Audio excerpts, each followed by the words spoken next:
happening is you have this. This is going to be your conscious mind. And this is your subconscious.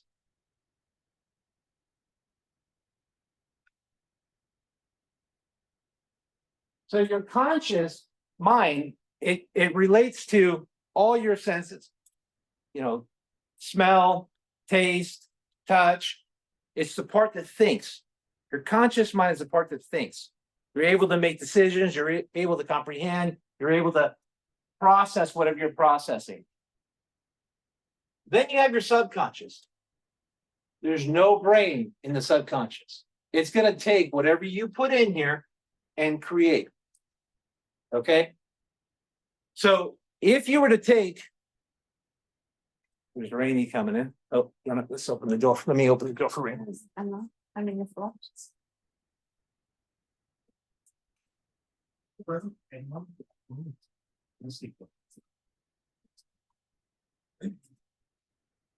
All right, sorry, we had someone come into the office. So the conscious mind is your thoughts, it's your brain, it's what you're thinking. The subconscious has no brain. Okay? Again, I always get in this. Brandon and I have this discussion all the time, but God made you it's one of the greatest creations ever. We are the greatest creations ever, period. You know what separates us from farm animals and anything else? The ability to, our brain, we have the ability to think and reason. Animals have like intuition and instinct, but they can't formulate, they can't think, they can't. What the problem is, you're already great. You're great. And everybody's waiting for someone to come, some great force to come and change your life. You've already been given everything you need to succeed. Now it's how you use your tools and what's been given to you. But no one's coming.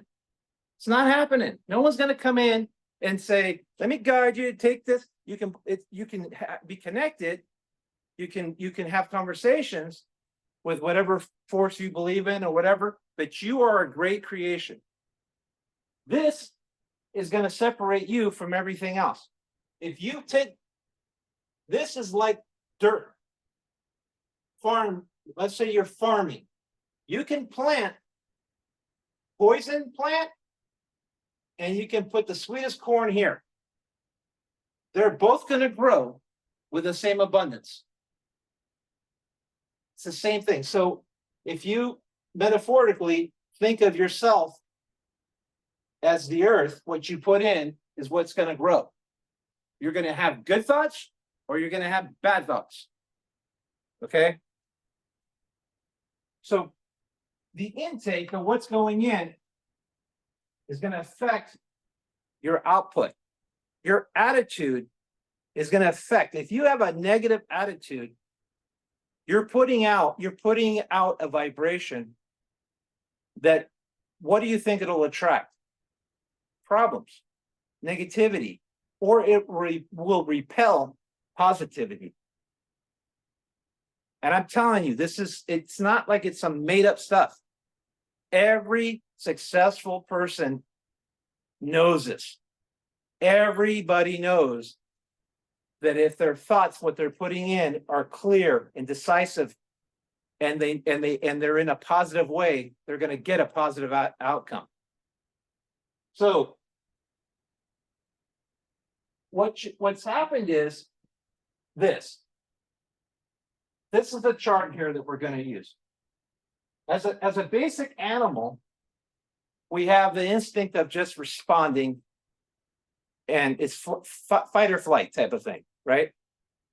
We don't respond, it's fight or flight. When you get to here, this is when you get to mastery, is when you actually will respond to something. So the masses is the public, is the opinions of people that are putting stuff into your head. Okay. I don't want to confuse you too much, but let's just use, for example, life. Like you've all heard of hypnosis, right?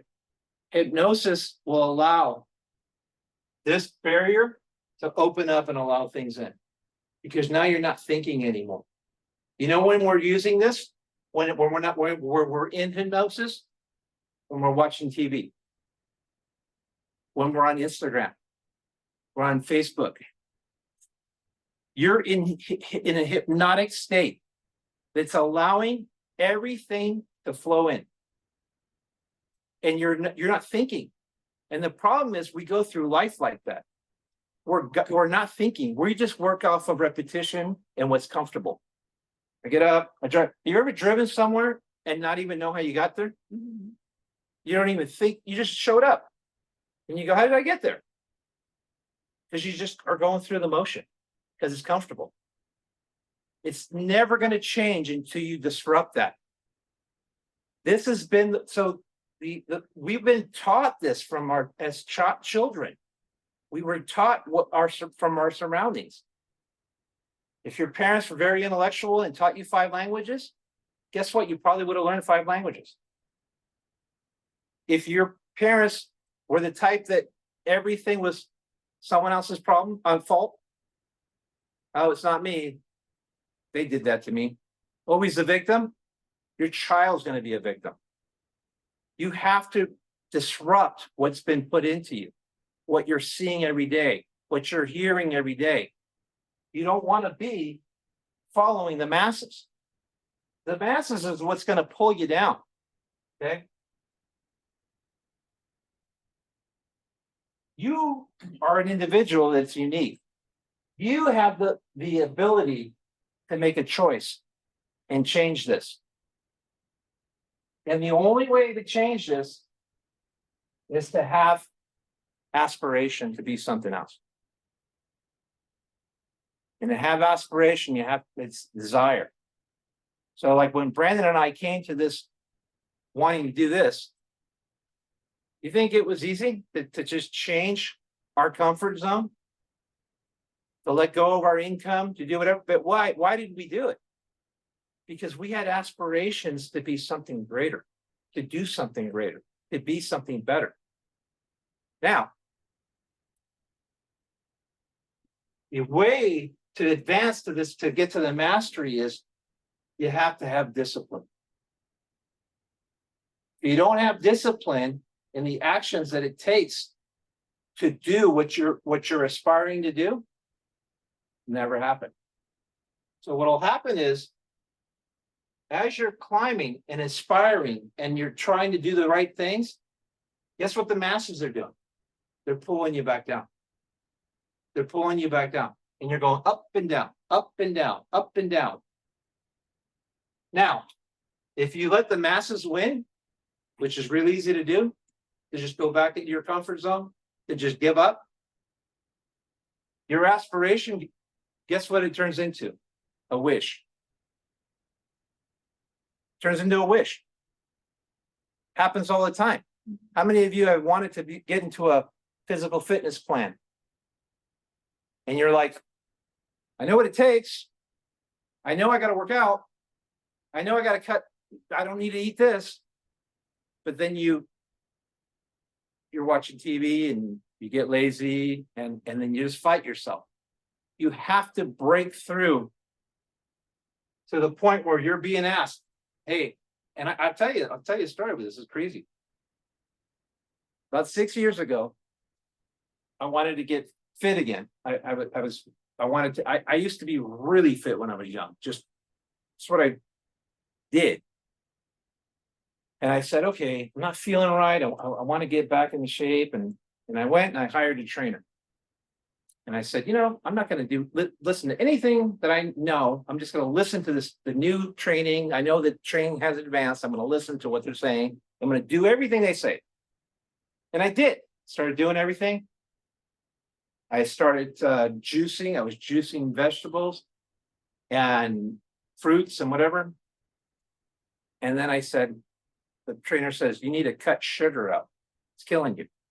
Sugar, all your pastas, your white flour, cut it out. The bread, anything that's processed is killing you. That's why you feel so crappy.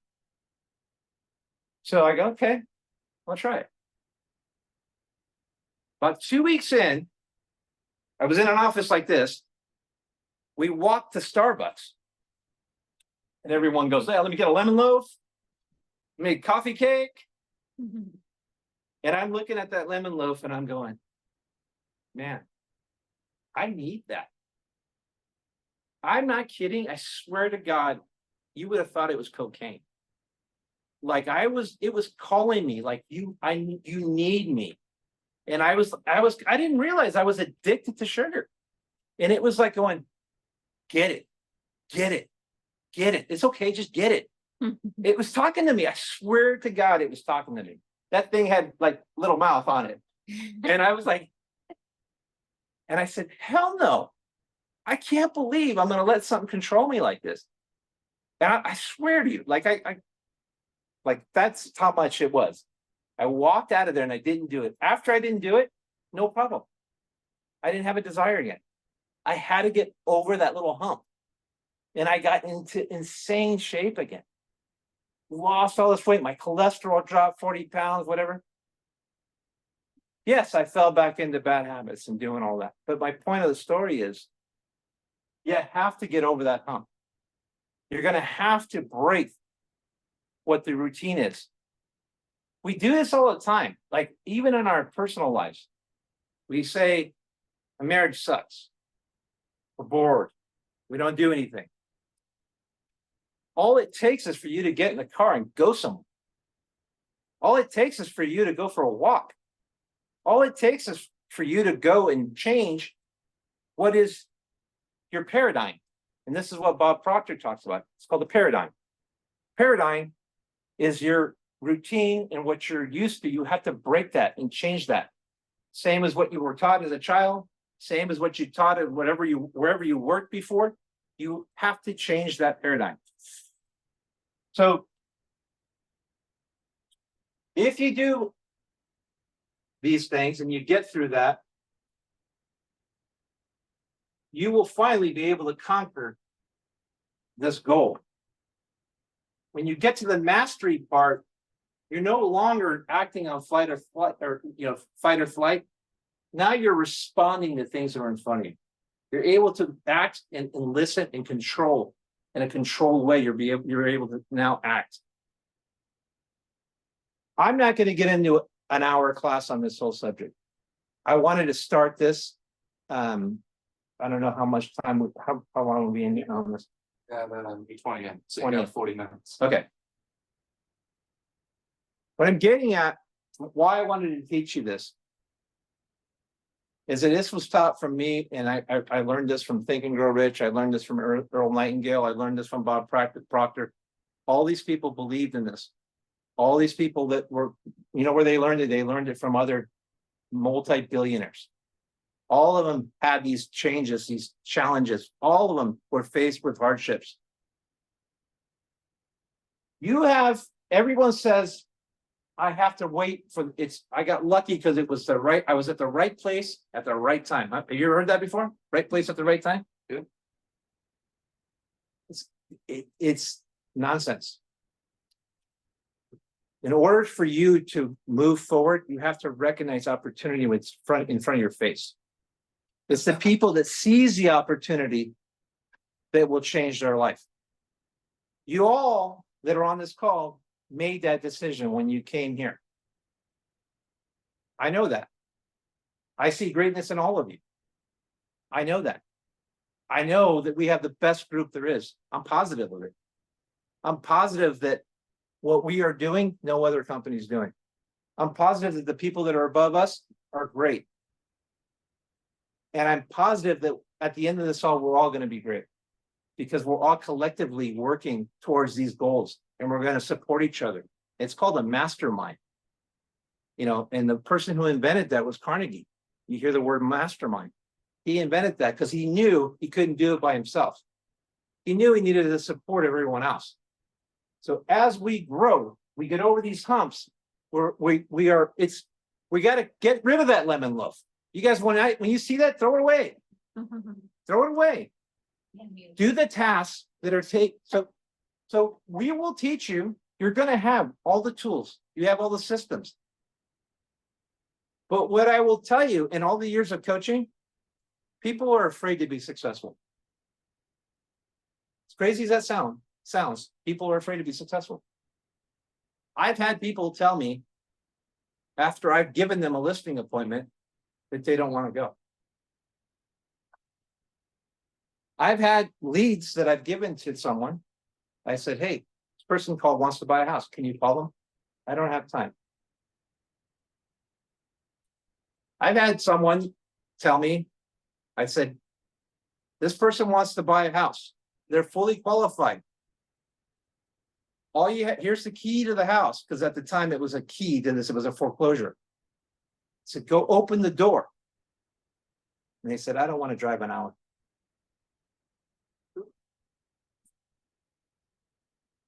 So how do you think that makes you feel as a coach, as a someone who came from nothing? When you come from nothing, your perspective on what's reality and what's not is totally different. Totally different. I'm going to give you a tip on this whole thing. When you're feeling that your aspiration and your dream is about to become a wish because you want to give up because it's too hard, you need to give yourself the gratitude speech. If you can look back and stop and just be grateful for what you have, it becomes a lot easier because it puts things in perspective. You know, it's never, we always feel like it's never good enough. It's never, I want more. I don't want, you know, why? I'm not saying you shouldn't aspire, but make sure your aspiration is for the right reasons. Make sure it's for a goal that's in the right direction. Because if you're never satisfied and you're ungrateful, when you get to the end of the tunnel, you're going to be alone. So make sure that you always take time to write down your gratitudes or even talk to yourself about it. I look out my window sometimes, I can't believe I own the home I own. And I'm grateful for the sun shining on that. I'm through the window. I'm going, man, how did I ever get here? But I manifested that. I used to drive through that area and said, one day I'm going to live there. One day I'm going to live there. And I did it. Veronica Salazar, I swear she told the same story. And it's crazy when people's aspirations become reality because of wishing and dreams. You can put whatever you want in here, as silly as it sounds, but it's going to put out what you put in. Have a plan. You have to have tasks that are going to be oriented to achieving that plan. And you need to conquer those simple steps to get past this, to go up to the higher level. And at the time you're feeling down, bless you. Thank you. Stop and give yourself the gratitude speech, because it'll help you go over that hump. All right, that's all I'm going to talk about on that. I'm going to finish the open house class. Let's take a quick little second to get a water, whatever. But I hope that helped you in putting things in perspective. And then I'm just going to scan through because people keep asking me, finish that open house class. So I'm going to go through. Anything else? Yeah, go do your You do thing your with thing. it. Just curious. So what were you all thinking about or writing about while Ken was speaking? Like what was coming to mind?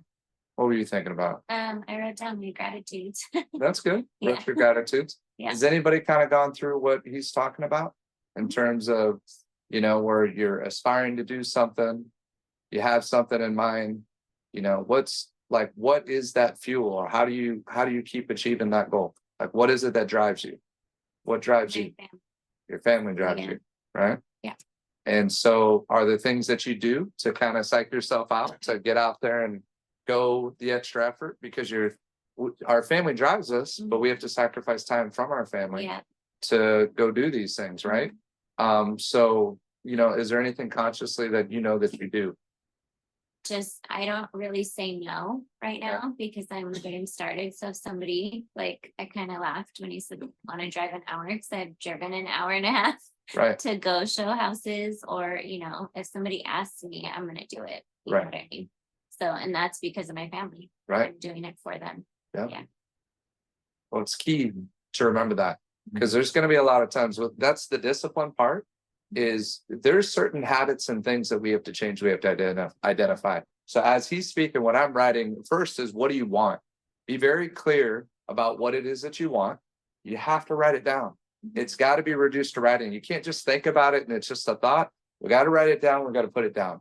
Then we got to try to come up with a plan. It doesn't have to be the perfect plan, but you have to start identifying. So even first thing this morning, you know, I'm like, Ken, we got to talk about these different things. And he's like, well, my mind's over here. So we have to create time to start game planning. Okay, we got to do these activities, got to do this. We got to talk about this. We got to focus with these agents and do this. We're talking it through.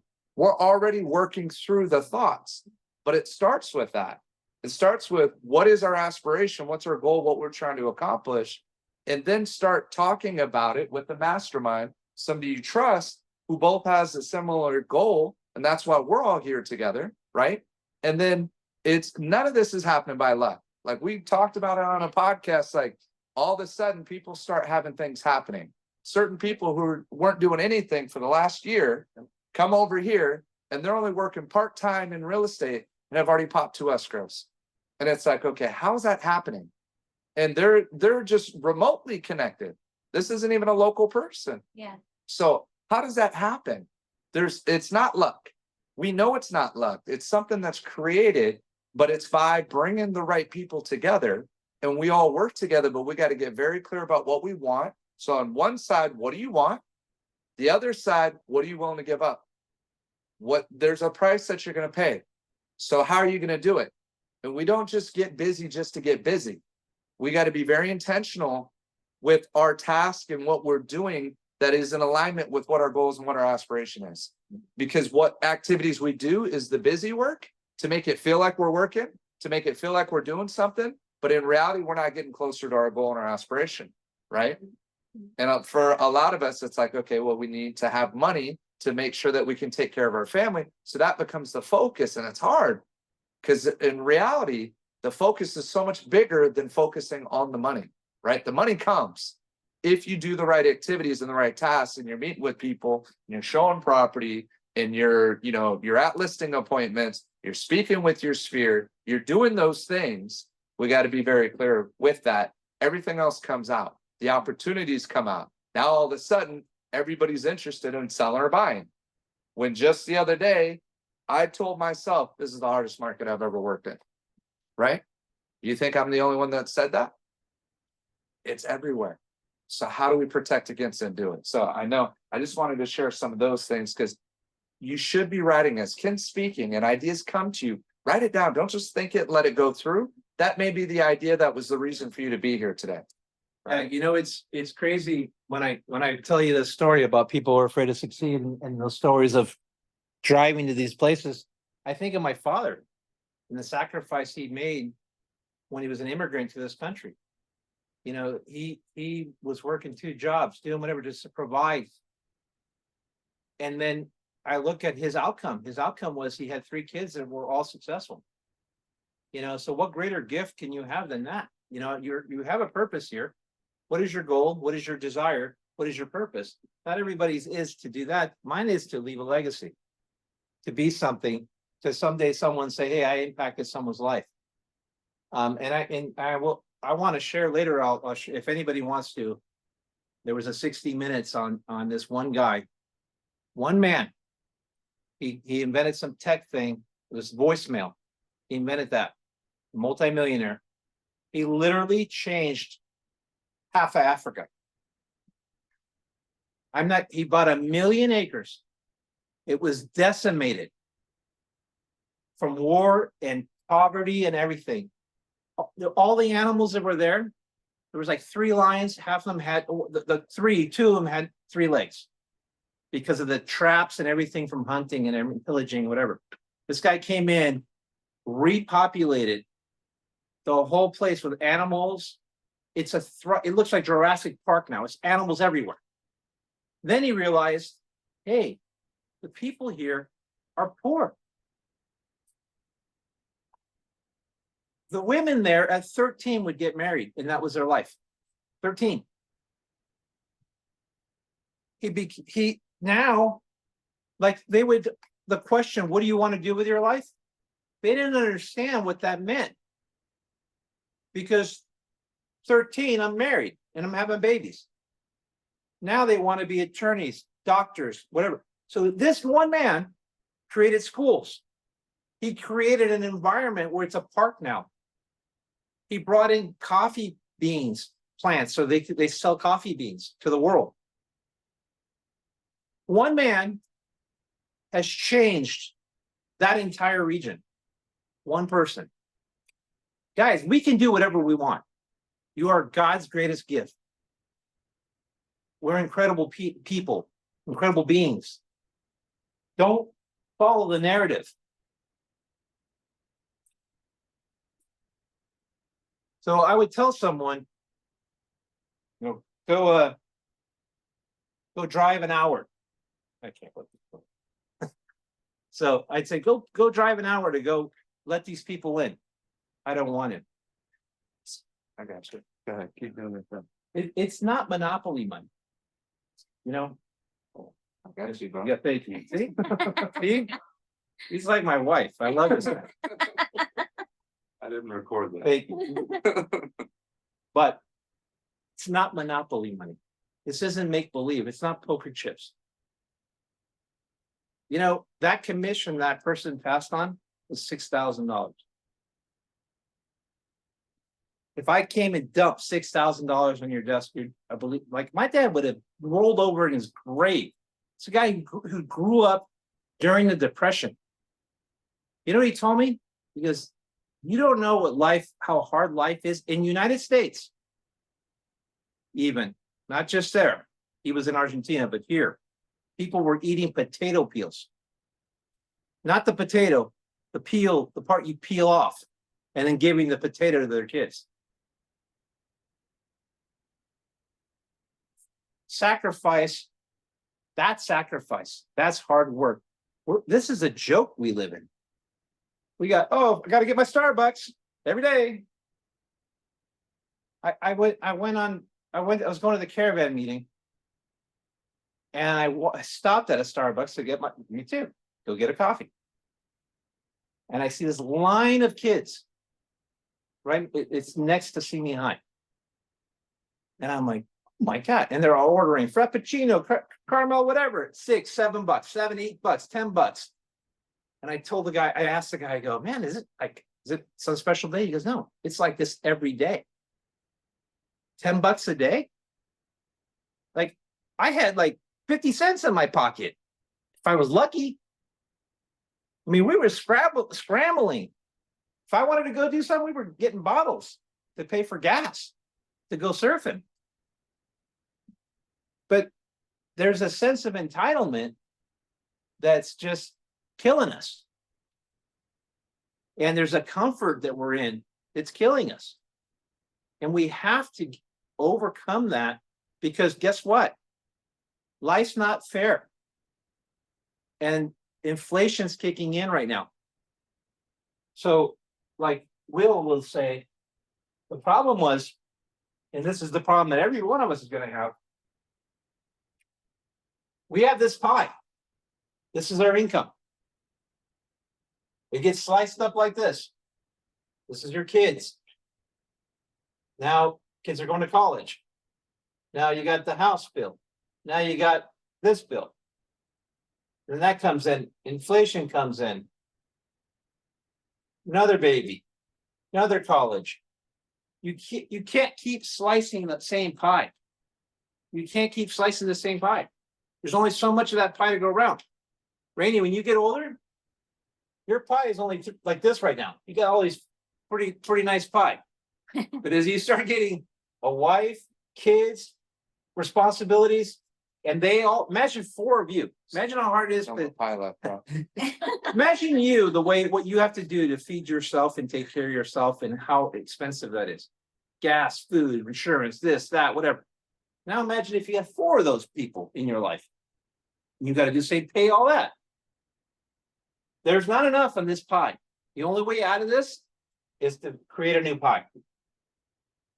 What is it significant? What do I mean by creating a new pie? Brittany, what does a new pie mean? How do I create a new pie of income? New aspiration. New aspiration is that, but what we're trying to get at is we need to create new revenue streams. I couldn't do it with just a salary. Every time I was throughout, I've been doing this 25 years. I talked to people that were 40 years in the business that trained me. You know what they always told me? You're never going to make it off your real estate commissions. You need to invest. And I didn't listen. And I would take it, the short-term money, and blow it. Not blow it on stupid stuff, but just living. But my friends that are still my mentors, they own 15 or 20 houses free and clear. You know what their job is? Walking in the mailbox. And you know what? They still work because they love it. Doug Pitts, who was one of my mentors, I think he owns 50 rentals right now. I might be wrong. Maybe it's 25. I don't know. Most of them are paid off. He started when he was 18 years old in real estate. This is a guy who would drop himself off and see me at one end and door knock the whole valley. And then when he finished, he would start over. That's all he did. Knock, knock, knock, knock, knock, knock, knock, knock, knock. He did the work. We went to, and I tell this story a gazillion times, but it just is, it's a pivotal point in my life because it made an impact on me, made an impact on what I wanted to do, how far I wanted to go, what I was willing to sacrifice. We went to an awards event. And I'm telling you, in 2004, my phone would ring every 5 minutes. I was going on 4 appointments a day, 4 listing appointments or showing appointments. There's 2 and 2 or 3 and 2, whatever it was, 4 appointments a day, 8 in the morning to 8 at night. And I was loving it, addicted, loved the cash, loved it. I was young. I was like, man, this is awesome. Couldn't do enough. And I'd go, me and my buddy would work things together sometimes, and we'd end up at Fridays, we'd get a beer, and we'd be drinking a beer and going, oh my God, like, whoo, you know, we had that roller coaster ride. It was insane. And my buddy's getting drunk. You know what he's doing? Selling them home to the guy next to him. Not kidding. Once you get that bug and you're feeling it, it's riding high. There was 1 month I had 25 sales on the board. 1 month. Averaging 10, 15 sales a month. Had 1 open house turn into 8 sales, 14 sales from 1 for sale by owner. 1. Once you get good at this, it's easy. Once you get good and you're feeling right and you're great at your, and I learned and I studied. So I go to this event to get this award. And I'm thinking I'm the shit. I'm thinking, man, I walked in there flexing, you know, I sit down this table. The guy next to me, he's wearing a 3-piece suit. And back then we didn't have cell phones. We had pagers. We'd get paged. Call me. So I said cell phone, but it wasn't a cell phone. It was my pager going off. And this guy, they're doing the whole nice ceremony. And he's like 300 pounds, black suit. And his pager's going, bzz, bzz, bzz, bzz. This guy had done double what I did. Double. I was like 35th in California in sales. He did double. And his eyes looked like they were going to come out of his head because he couldn't breathe.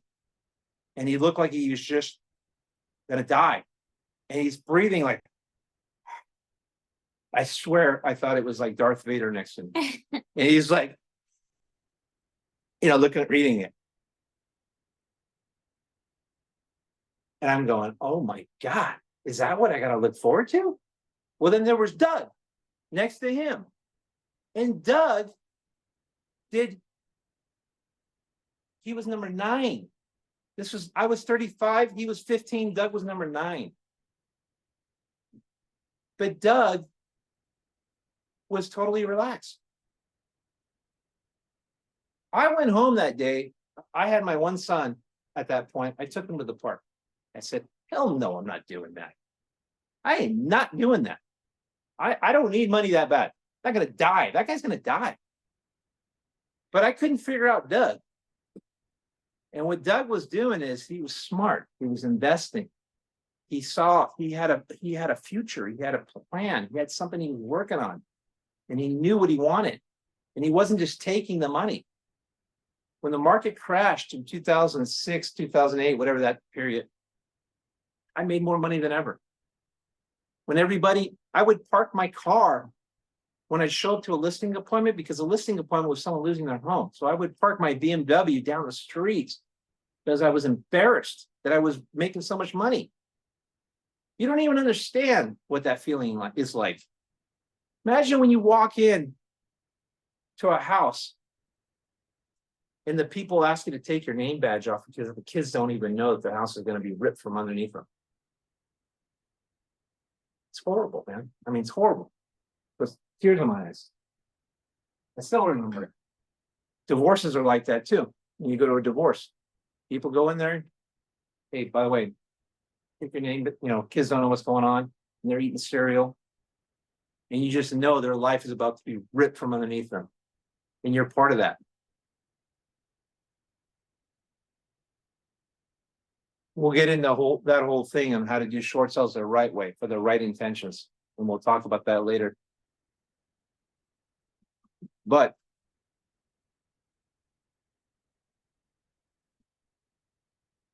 during the 2006, 2008, my investors were buying these homes and they were flipping them. And they were making 100, 150,000 a pop. And I just wanted the commission. I was getting homes that are $1 million right now for 250. Think about the years that have gone by from 2008 to now. It's really only like 20 years, whatever. What is that? 16 years, whatever. Where else can you save and buy something that's going to make you $800,000, $900,000? There's nothing else except that. You'll never save it. You'll never save it, guys. You're not going to save it. You have to invest. You have to do something that's going to make you this other pie. So I was taking the money on the commissions thinking, no responsibility. Take it. You guys, and I call them up, hey, write me a check. They write me a check. They won't even look at it. I'm thinking, man, these guys are crazy. I'm making the money. They're nuts. No responsibility. I'm going to make 10 grand here, 10 grand there. Guess how much money they make? Not only were they collecting rent forever, their home was appreciating because they bought an asset that was appreciating. Imagine owning, I don't know what it is, but I'll ask them because I'm meeting with them next week. Imagine owning 50 houses free and clear that are probably worth millions of dollars. All of them.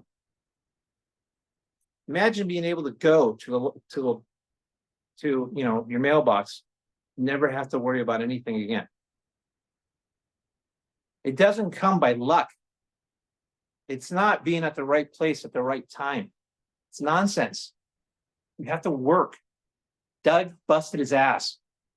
Nonstop. But he had a plan, he had a mission, he had a focus on what he was doing. You guys have an opportunity with this company to generate another revenue stream by creating residual income. Who are you talking to? Sharing the greatness that we have here. Why don't you work on that? And this isn't me telling you to do it just to do it, but I'm just giving you one method. If you start recruiting people, it's easy here because you're not telling a lie. There's no greater company. There's no greater place to be. 100% positive of it. 100%.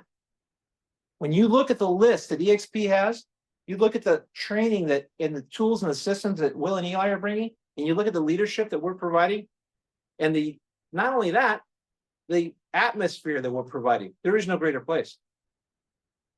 You guys have to get pumped like that and tell it to people, because you know what? You're not taking, you're giving them the opportunity for them to change their life, to enter into this in here. You're helping someone right now. And believe me, they're going to feel good and thank you that they didn't fall at these brokerages that don't even give a crap about it. So how are you going to make this other pie? What are you going to do? What are you going to invest in? What are your thoughts on that? Like, what are we going to do? What time is it, Brent? You know, 12 minutes. All right. I'm done with that. I want to finish this thing because I want you guys to, here's another opportunity to make some money. We had the open house system. We went through all this before. We talked about mindset right now. We don't need to talk about mindset. We talked about the opportunities. You have 104 opportunities to do open houses. Guess what happens when you do this open house? April, tell me what happened when you did the open house, attitude-wise. Our attitude, How does your attitude? it was good. We were happy, cordial. So Brittany did it too. Okay, yeah. Yeah. I thought it was Jeanette. No, Did you feel motivated yes, to do more? yes, Did you feel like now I have like a goal, like I have someone I can work with? Your attitude changes whenever you do these things. When you meet with anybody, put yourself in front of someone. This is what you constantly need to do, these type of things to get you over these bumps when it's difficult. So Doug, going back to Doug one time, when I was having my low moment, he said to me, and I was cranking, and all of a sudden it stopped, completely stopped. I had gone on vacation, got back. I didn't even know how to do anything anymore. I had like amnesia. And I started having like this panic attack that I would be broke, that I couldn't remember what made me successful. It will happen to all of you. This is a business that ebbs and flows. You shut that faucet off, you better be very careful because it's very hard to turn that thing back on. So I asked Doug, I said, Doug, how do you do it? Tell me the secret. How are you doing it? And I was desperate. And he says, Ken, I'm going to tell you the secret. I go, okay. What is it? And I'm waiting for this guru of a man to tell me the biggest wisdom of his life. You know what he said to me? Ken, just go sell something. That was his response. I didn't get it. I was pissed. I was like, really, dude? That's what you tell me? I go, thanks a lot for nothing. Thanks a lot for nothing. You couldn't help me? And he said, no, Kenny, you just got to go sell something. It's not until today, I realized this about 10 years ago, that he was right. Because when you put yourself in front of people, even if it's a rental, your attitude changes. Your perception, your desire, everything changes. People want to work with someone that's happy, it's motivated. When you're sitting on a couch saying, woe is me, which was what I was doing, feeling sorry for myself, people know that. They don't want to be around them. So you got to do these activities. 104 opportunities, 52 of them extra if you do Fridays. Opportunity here, one open house, you can make $100,000. If you do a $1.3 million listing, you double pop that and get 2 more leads, $160,000 commission. Totally doable. Make more money, guys. Do things like that. We talked about asking discovery questions. We already talked about that. Someone walks in, you're going to be a problem solver. Okay, problem solver. You're going to ask these type of questions. You know, what brought you in the area? What do you think of the home? All these, whatever these things are, you have to ask these type of questions to get people to open up and understand what's going on. Now you have an idea what they're looking for. And we talked about switchers. Most important thing is switchers, being able to answer the problem that they're going to have with the home. So what are you going to switch them to? What was your home that you looked at that you could have taken that person? So Brittany, what was it you were selling? The condo. The condo. Yeah, so What was the feedback? we good. They loved it. And then we looked up what other open houses were going on in the same price range, so we can direct them to that. And then we also knew what was in the same complex. So if they wanted to see it, then we could walk them over. Okay. So yeah, and it worked really well. Did anybody say, I don't want a condo, I want a house, or I don't want to pay an HOA, or I want to? No, they were all pretty much looking for a condo type situation. So Okay. everybody that came in was, So why didn't they buy that house? well, we might be writing an offer. So yeah, we did. We met a couple, so we'll be talking to them this morning. How many people came? Probably about 12. And then we also got a lady to ask us to come over after to see her condo in case she wants to sell it. So you got a potential buyer, a Mhm, potential listing, mhm. And another buyer. and another buyer. Yeah.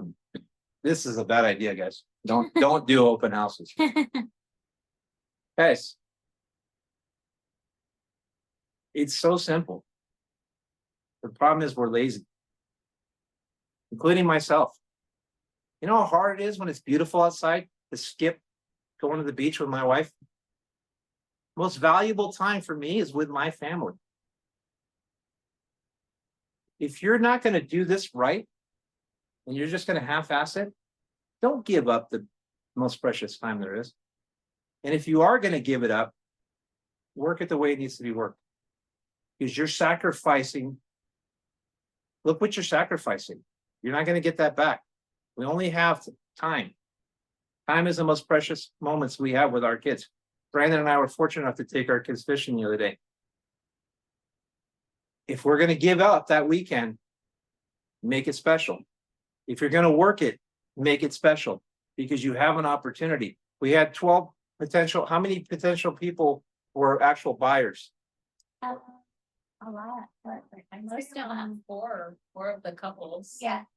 4 out of so Well, out of the other 8, why didn't they buy it? They were neighbors looking news. So they weren't potential buyers. Yeah, So look, that's a very successful open house. yeah. You did townhomes and condos are not the best generators of business. But if you were able to get 2 potential buyers, now, what was the price point of that house? $499, $499. What's the commission going to be on that house? $12,000. 12,000? Mhm. And then if you did, probably the price range they're going to buy for those other 2 people Mhm. might be another 12 and 12. Yep. So that's $36,000. And then you have a potential listing. Mhm. You're talking close to $50,000 in commissions from one day. My dad made $75,000 a year in the 70s. He was above average income. He made a lot of money, sacrificed and busted his ass all day long for $75,000. You talk to the average income person out there, busting their ass, nurses, blood being shot at them. They make about 100 grand. You got to work one day for a few hours, and you almost made half their income. Look at things in perspective. Okay.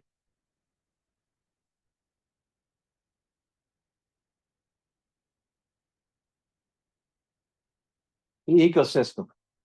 Ecosystem, if you're like April, for you, you have an opportunity to create your whole business model from this open house class. Because the open house, we do what's called circle prospecting. You know what circle prospecting is? So circle prospecting is in a regular market, whenever a listing comes up, I'm talking about when homes are regularly flowing, within 2 weeks, there's always another listing within 2 miles this way, 2 miles that way. People have no idea that their homes are worth what they're worth and people have to move and you're planting that. When they see that open house, it's planting a seed. When you knock on their door now, it's planting another seed.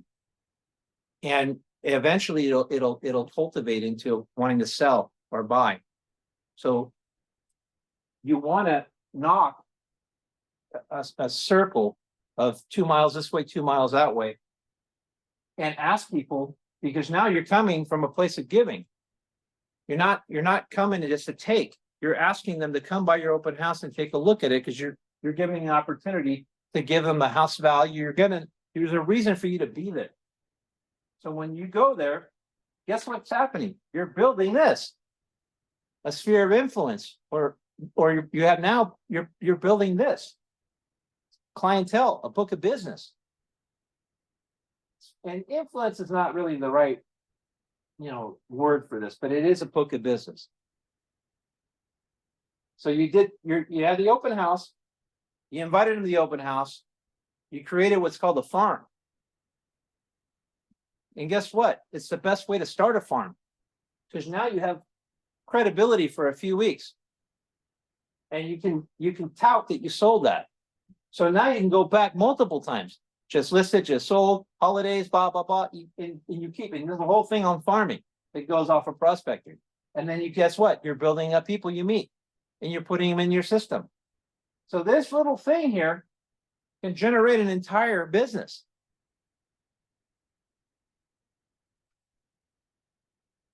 Easy way to farm. Easier reason not. Build your SOI, increase your opportunity, increase traffic. Here's things you can do in the farm. Just listed, in escrow, the sold. You put a card with a QR code back to the website, back to your maybe first time buyer class, if they're renters. Or you could put something with the comps and all the information of the neighborhood. Here's an information book. By the way, it has all the recent sales and the last sales in your area. If you'd like more information, just click on the QR code. Guess what happens when they go there? Captures their information. Got to be smart about how you're doing that. You create landing pages. You have the Agent HQ. You have the KV Core. All these have systems that can do this for you. You're never going to do that. So how do we start working on this pie? We need some foot soldiers. You know what the foot soldiers are? Your tools, your CRMs. All those things are going to create multiples of you. So how many times, raise your hand if you're watching the videos on Agent HQ or KV Core. Yeah. Okay. You should know that inside and out. I'm glad all you guys are doing that. That's great.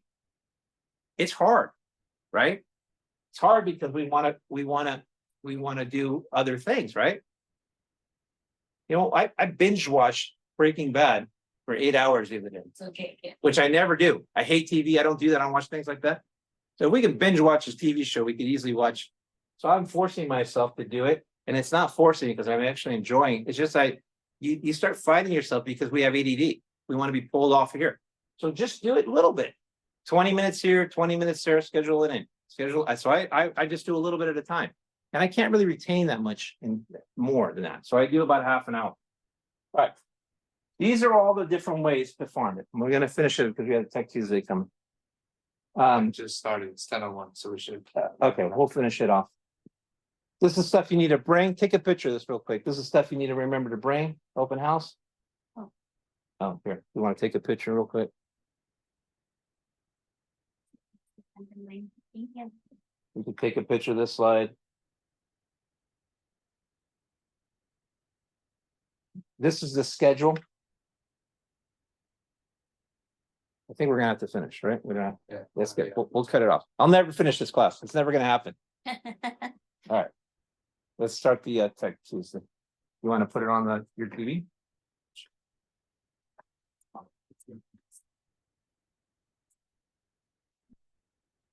How's it going on? 5 minutes.